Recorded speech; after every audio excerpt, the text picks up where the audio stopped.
Detective Rachel Taylor sat at her desk, staring at the files in front of her.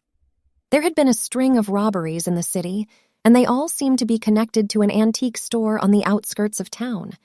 But she couldn't figure out how. The first robbery had been at a jewelry store downtown. The thief had broken in through the window, disabled the alarm, and made off with a diamond necklace worth thousands of dollars. The second robbery had been at a museum, where a priceless artifact had been stolen from an exhibit. And the third robbery had been at a private collector's home, where several rare paintings had been taken. The only thing linking the robberies was the antique store.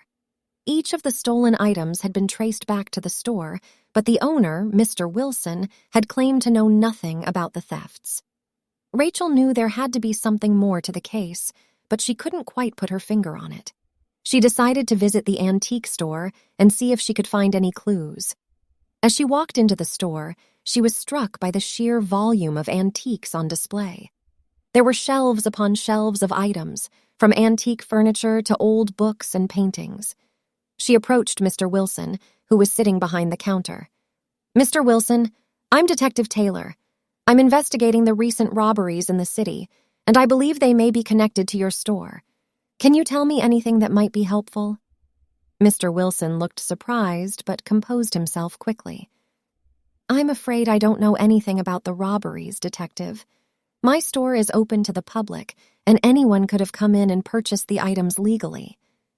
Rachel nodded, but didn't believe him entirely. She began to browse the store, hoping to find something that would give her a clue. As she was looking at a painting, she heard a noise from the back of the store. She cautiously approached the area and saw a young man trying to sneak out through the back door. "Stop right there!" she shouted, drawing her gun. The man froze and slowly turned around, his hands raised in surrender. "What are you doing here?" Rachel asked, keeping her gun trained on him. "I was just looking for something," the man said nervously. "I didn't mean any harm." Rachel searched him and found a stolen watch in his pocket. She arrested him and took him in for questioning. Under interrogation, the man admitted to being part of a gang that was behind the robberies. He said they had been planning the heists for months and had used the antique store as a front to sell the stolen items. He also gave up the name of the gang's leader, Mr. Wilson.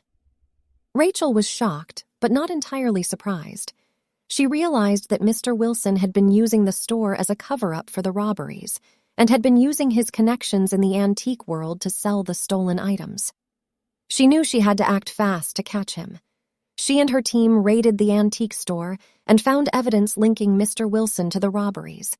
He was arrested and charged with theft and fraud. In the end, Rachel had solved the case and brought the criminals to justice. But she couldn't help but feel a twinge of sadness at the thought of such a respected member of the community being involved in such criminal activities. The case had taught her that things were not always what they seemed, and that anyone could be capable of betrayal and deceit. But it had also shown her the power of perseverance and determination in the face of adversity.